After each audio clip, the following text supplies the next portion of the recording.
Bonjour, on va voir aujourd'hui comment créer des titres 3D, des titres avec une apparence de relief dans FCP10. C'est, vous le savez, une des grandes nouveautés de la dernière mise à jour, la version 10.2 de Final Cut Pro 10. Donc voilà. Avant tout, assurez-vous d'avoir bien téléchargé la mise à jour, c'est-à-dire d'avoir bien la version 10.2 du logiciel, et on va voir comment créer ce titre 3D en commençant par sélectionner une plage. Ici, enfin, on va d'abord faire sur du noir. Je fais X pour faire un Selection Range de cette plage noire, et je vais lui ajouter le titre par défaut, CTRL T. Et hop, vous voyez, j'ai le titre par défaut qui vient à la longueur, le titre standard, qui vient à la longueur de ma bande noire en dessous. Alors ce titre, on clique dessus, et puis ici, on va dans le texte. Ici, on va le changer, on va l'appeler, par exemple, de Webs, comme ça. On va le changer de police également, on va lui mettre une police un peu plus impactante, un impact, on va essayer d'être gros comme ça, et puis on va augmenter sa taille ici, de manière à ce que ça prenne, ici je suis sur adapté, oui j'ai bien tout mon écran, je voudrais que ça prenne vraiment tout l'écran, donc je ne peux pas augmenter, si je peux encore l'augmenter comme ça ici, de manière à ce que vraiment ce soit, ce titre prenne tout l'écran, et puis je vais le repositionner. Alors ici je vais encore faire vidéo pour l'augmenter un petit peu ce titre, vous voyez, je veux vraiment qu'il soit, voilà, et puis on va le centrer. Alors pour le centrer, ici, je vais sur titre et je clique sur mon titre. Et vous voyez que je peux commencer par le déplacer, le centrer comme ça. Voilà, par exemple. Maintenant, vous voyez ici qu'il y a quelque chose de nouveau, pour ceux qui utilisaient Final Cut avant, sur les titres notamment, c'est cette couche ici qui s'appelle texte 3D. Et c'est celle-là qu'on va y venir enclencher. Ici, on va cocher texte 3D et vous allez voir que ça va changer pas mal de choses. Alors d'abord, ici, on a de nouveaux réglages qui arrivent. Vous allez voir, il y en a beaucoup. On va entrer en détail là-dessus. Mais surtout ici, regardez, j'ai de nouveaux contrôles sur ce titre, des contrôles on-screen, des contrôles sur l'écran, qui sont en fait des contrôles que connaissent ceux qui travaillent déjà sur Motion, puisqu'en fait, ils viennent de là. C'est des contrôles 3D et comme Motion fait de la 3D, enfin de la 3D entre guillemets, c'est de l'apparence 3D dans un environnement 2D, on a déjà ces contrôles-là dans Motion, donc c'est les mêmes. Alors, pour vous expliquer à quoi servent ces contrôles, vous voyez qu'on a 3 points et 3 flèches. Alors, les flèches, il y a une verte, une rouge et une bleue. On la voit comme un point parce que c'est une flèche qui est pointée vers nous. En fait, c'est l'axe Z. Donc voilà, donc ces 3 ici points, si je vais sur un point ici, par exemple, ça montre une barre verte. Et cette barre verte, elle va pouvoir me permettre de contrôler la rotation sur l'axe Y. Regardez, hop, ici, mon texte en 3D, vous voyez qu'on voit qu'il y a de la 3D ici, on voit qu'il y a de l'épaisseur. Je peux le contrôler dans l'axe Y, ici, comme ça.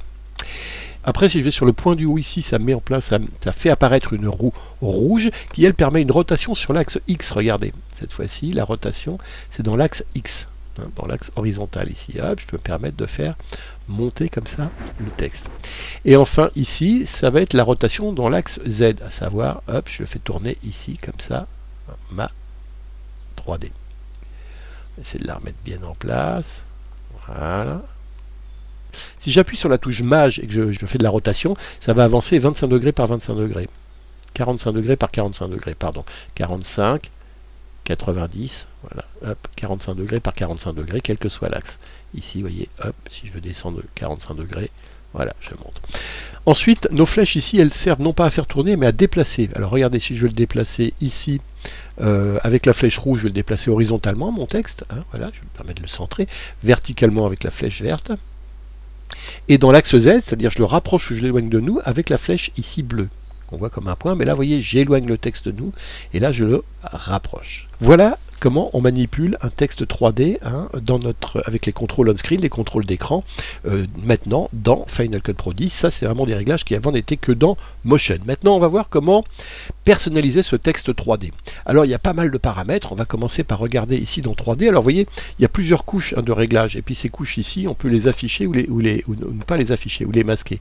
L'éclairage, je le masque ou je le mets pas. Pour le moment, je vais tout masquer pour vous montrer tout ce qu'on a. On a pour le moment tout ça. On a un texte 3D, son éclairage et le type de matériau. On va voir que ça va se compliquer après. On commence par regarder ce qu'on peut faire avec le 3D ici. On peut jouer sur la profondeur. Alors pour vous montrer comment ça va jouer, on va ici un petit peu se mettre un peu presque comme ça. Et regardez la profondeur, c'est effectivement la profondeur de mon objet ici. Alors, vous voyez, je peux le rendre la 3D plus épaisse, voilà, comme ça.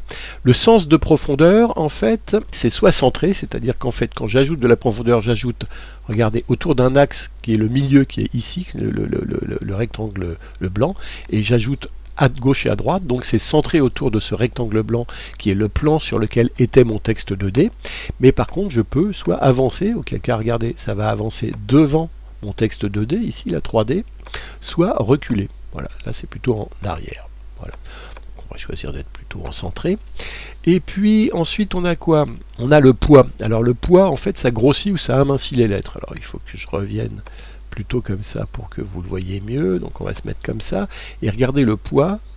Je grossis ici chacune des lettres ou je fais plutôt un amincissement ici. Comme ça, voilà à quoi sert le poids. Le bord avant, alors le bord avant, on va zoomer un petit peu dans notre présentation. Regardez, on va aller à 100% pour que vous voyez bien les lettres. Le bord avant, c'est le réglage entre, on va également descendre un peu pour que vous voyez bien comme ça, c'est le réglage entre la face avant ici et ce qu'on appelle le côté, hein, l'épaisseur de notre lettre. Le bord avant, regardez, il peut être soit rond, ce qui est le cas là, on le voit, il est un peu arrondi ici, hein, soit rond, soit... Il y a plein de choix, regardez, carré, alors là, pouf, c'est brut, hop, on le voit bien ici, soit en biseau, hop, donc un biseau, vous voyez, c'est une petite forme comme ça, hein, d'ailleurs la forme est bien illustrée là, rond comme je l'avais, concave, regardez, ça donne encore autre chose, surtout si je le grossis ici, regardez, pour bien le voir, on va le grossir, parce que ça c'est la taille de notre bord avant, qu'on règle ici, qui est ici de 4 pixels, mais regardez, on peut la grossir ici pour l'amener à, si on l'amène à 10 pixels qui est le maximum, vous voyez que ça fait comme une bord de sculpture comme ça, et alors là le concave et le rond, on voit bien la différence, regardez le rond ici, le groove, alors c'est encore autre chose ici, et puis il y en a plein, hein, la crête, voilà, crête comme ça, on voit que la lumière va jouer, hein, elle va être très importante pour éclairer ces bords avant qui sont très taillés. Après la crête, on peut avoir l'anneau carré, ici, hein, qui découpe la lettre, ça c'est pas mal aussi, je trouve, comme sensation. L'anneau en biseau, enfin bon bref, il y a plein de choses ici où c'est découpé, l'anneau en rond, alors ça c'est joli aussi, ou le contour ici, voilà. Bon, on va se mettre plutôt en rond comme on était, hein, ou en biseau d'ailleurs, c'est pas mal aussi, le biseau. Ou en concave, allez, on se met en concave comme une statue grecque. Ici, vous voyez la taille, on va peut-être la descendre un petit peu quand même. Voilà, on va le mettre comme ça. Bord arrière, alors bord arrière, pour le voir, on va remonter ici comme ça, ou on peut se mettre comme ça pour le voir aussi. Vous voyez le bord arrière, hein, ou on peut se mettre comme ça pour le voir, le bord arrière. Vous voyez, là c'est le même que devant, mais on peut dire que derrière, non, on n'a pas besoin que ce soit le même devant, on préférait que ce soit carré, comme ça. Ou rond, pourquoi pas, rond. Et les coins intérieurs droits, alors les coins intérieurs, regardez bien ici, on va les voir par exemple ici, soit ils sont droits, soit ils sont ronds. Vous voyez ici on les a arrondis, on le voit bien, soit encore les angles en angle. Là on le voit bien, on va tourner un petit peu celui-là, regardez ici, angle, rond, hop ici, droit. Vous voyez la différence que peut faire tout ça. Alors moi je préfère qu'il soit droit, hein. Mais vous voyez qu'on peut s'amuser également avec ça. Donc on va revenir sur adapter ici. Et puis notre texte, on va le remettre bien droit, comme ça. Hein.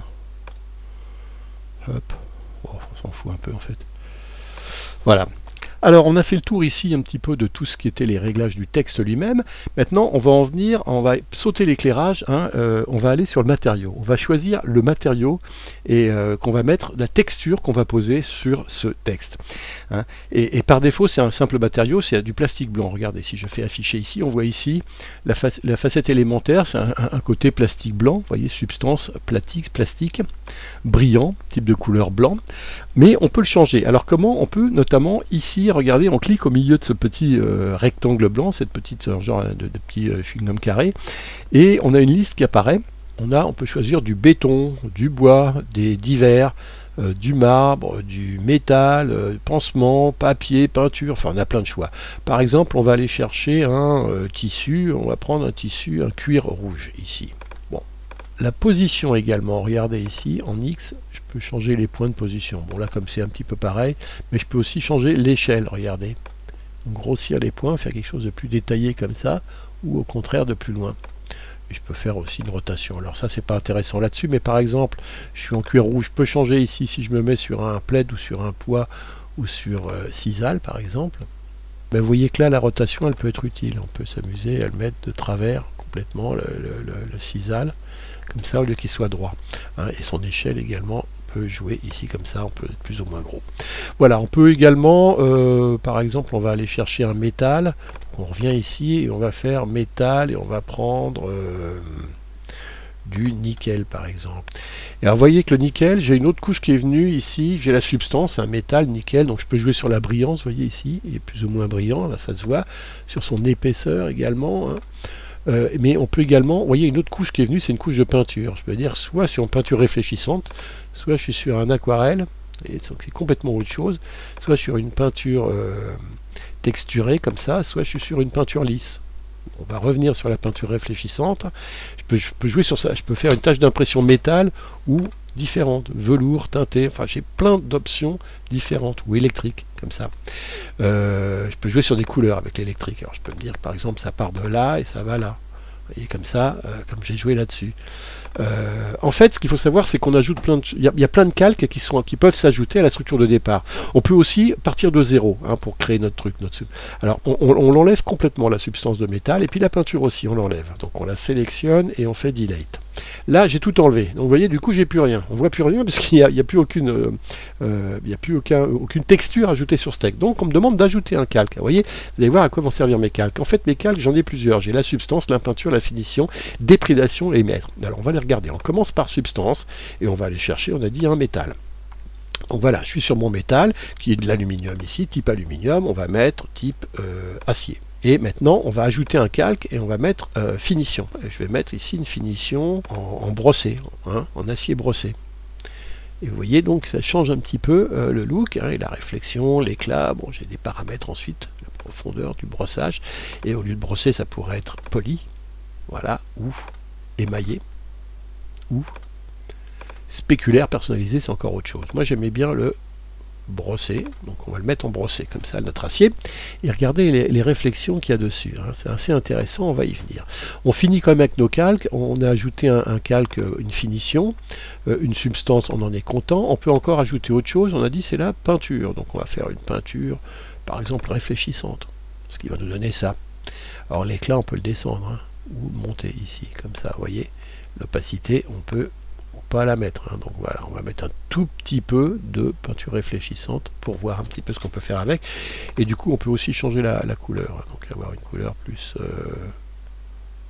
voilà, comme ça par exemple. Qu'est-ce qu'on peut faire en plus hein, si on veut vraiment tous les mettre, on peut encore ajouter un calque qui est le calque, ah oui j'adore celui-là, déprédation. Alors on peut ajouter par exemple des éraflures, ça je trouve ça génial. Là par exemple, regardez, on a ajouté plein d'éraflures, on peut jouer sur la profondeur des éraflures, là on les voit peu, pas du tout même là, et là regardez, elles vont commencer à apparaître. Voilà, regardez. On peut mettre autre chose que des éraflures, ça peut être des taches. Voilà, comme ça, pour simuler le vieillissement un petit peu, je trouve ça pas mal. Des poussières. Enfin, vous pouvez vraiment vous amuser. Alors là, c'est vraiment vraiment le vieux nickel qui a bien vécu. Hein, et voilà, il y a plusieurs couches qu'on peut ajouter hein, pour vraiment personnaliser complètement. Et ça, c'est rien, on a quelque chose qu'on n'a pas vu, on va terminer avec ça aujourd'hui. Une fois qu'on a terminé avec le matériau, on a l'éclairage. Alors l'éclairage, pour bien voir les différences, on va, hop, ici, régler l'intensité au max. Bon, elle est au max ici. Pour bien voir l'éclairage, on va revenir sur notre matériau. On va enlever la déprédation et on va bien mettre en avant le côté peinture réfléchissante. Donc on va regarder ici, mettre beaucoup d'éclat, hein, de manière à ce que ce soit très réfléchissant. Comme ça. Vous voyez, ici ça va être très réfléchissant. Donc on va bien voir l'influence de la lumière. Donc on fait masquer ici. Et vous voyez qu'on peut enlever effectivement une déprédation, on peut l'enlever en décochant ici. La finition brossée, si je veux l'enlever également, je peux faire comme ça. Maintenant, regardez l'éclairage. Alors standard, ici c'est un milieu centré, ça veut dire que ça vient d'en haut à gauche. Alors là, on va le voir, le type d'éclairage, comment il joue en fonction effectivement. Vous voyez ici, où sont les ombres, hein, vous voyez les ombres ici. Auto-ombrage, ça veut dire qu'y compris les lettres hein, vont se réfléchir les unes, par exemple, regardez, je vais avoir, on voit pas bien avec cette lumière, mais on le verra mieux si je mets auto-ombrage avec une lumière plus compliquée, par exemple, si je fais une diagonale droite. Et regardez ici mes lettres, diagonale droite, ça veut dire que la lumière vient en haut à droite. Vous voyez, je vais aussi enlever, mettre plus de texte 3D, je vais mettre plus de profondeur pour qu'on voit bien l'effet. Vous voyez ici, du coup, on voit l'ombre du S. Hein, regardez, si je fais tourner ici, on voit l'ombre des lettres qui vont jouer ici. Vous voyez, là, c'est le S qui se réfléchit là, là, c'est le E. Et si j'enlève l'auto-ombrage, vous allez voir que voilà, ces ombres-là vont disparaître. Auto-ombrage, ça veut dire qu'y compris les lettres, la lumière joue sur les lettres comme si c'était vraiment c'est totalement réaliste. Vous voyez, comme ça. On voit la lumière qui joue, hein, le E ici, l'ombre du E, on la voit là, l'ombre du W, on la voit là. Si je l'enlevais, regardez ici, j'aurais pu cet effet là. Et puis il y a encore une dernière chose, bon alors vous voyez tous les effets de lumière qu'on peut choisir, hein, c'est lumière derrière, devant, pour, voilà, etc. Ça c'est une lumière arrière, vous voyez que arrière, elle va, voilà, d'un coup elle est, on voit où elle est la lumière, elle vient de là, hein, on voit d'où elle vient. Elle n'est pas arrière, mais elle est complètement sur le côté ici, hein. Drame supérieur, rétro-éclairé, arrière ce serait là. Vous voyez, hop, on voit que la lumière vient de l'arrière et éclaire ici l'arrière plutôt que l'avant. On le voit bien ici. Et il y a autre chose aussi que je voulais vous montrer, c'est qu'il voilà, il y a l'environnement. C'est-à-dire qu'on considère, ici, on voit des réflexions qui se font hein, comme si on avait, on réfléchissait un fond. Et en fait, on réfléchit un fond, si je l'enlevais, regardez, hop, j'aurais pu ce côté réfléchissement. Bon, le rétro-éclairé, je vais plutôt mettre en milieu gauche ici comme ça, ou plutôt je vais le mettre en diagonale droite. Mais vous voyez, là, j'ai plus d'environnement. Donc j'ai une lumière qui vient d'un côté, qui me fait des ombres. Mais avec environnement, c'est comme si j'étais, ma lettre était dans un environnement et que cet environnement se réfléchissait. Ce qui donne ce côté, ces lumières un peu bizarres qui réfléchissent en fait l'environnement qui est par défaut. Regardez, celui qui est proposé, c'est le champ. Donc champ, c'est ça. Hein, mais pareil, si je change d'environnement, vous allez voir que par exemple, si je prends là les deux couleurs ici, vous allez voir que ça va complètement changer les réflexions qui sont sur mon titre. J'ai deux couleurs rouge et bleu ici, et c'est elles qui se réfléchissent. Et ces couleurs, alors il y a l'intensité qu'on peut régler ici, la rotation, c'est-à-dire qu'on peut faire tourner notre, ici notre objet, et du coup les lumières pareillement vont tourner, le contraste et la saturation également se règlent ici de manière plus ou moins forte. Ça c'est pour couleur, mais il y a d'autres choses, ça pourrait être caisson lumineux. Alors, ça donne... alors après c'est un peu en fonction de sur quoi on va mettre cette lettre qu'on va jouer ça. Par exemple si je la mets ici sur cet environnement nuageux ici, là ma réflexion avec ça elle va pas jouer terriblement, hein. Bon. Ce qui va pas c'est effectivement mon champ dans l'éclairage. Ici le champ caisson lumineux ça va pas, il faudrait que je trouve quelque chose en rapport. Alors peut-être effectivement le toit comme ça, voyons ce que ça donnerait, est-ce que ce serait mieux avec ça. Hein, sachant que je vais peut-être faire une rotation. Non, c'est pas génial non plus. En tournant, ça fait quoi? Voilà, quoique. Après, c'est sûr que c'est un peu les couleurs que j'ai choisies qui vont pas bien avec cet environnement-là. Hein, donc, il faudrait que je change un petit peu mes couleurs. Mais ça, je peux le faire dans mon matériau ici, hein, dans peinture réfléchissante. Si je fais afficher, voilà, la couleur, je vais plutôt aller prendre dans mon ciel ici un bleu comme ça ou un gris comme ça. Voilà. Et là, je suis en éclat. Opacité, je fais comme ça. Finition. Je vais revenir sur mon brossé comme ça. Et vous voyez ici que la réflexion, du coup, elle est moins forte, mais quand même, elle est intéressante. On voit bien quand même qu'il y a des choses qui se réfléchissent. Et là, c'est plus proche de mon ciel, hein, ce qui se réfléchit dedans.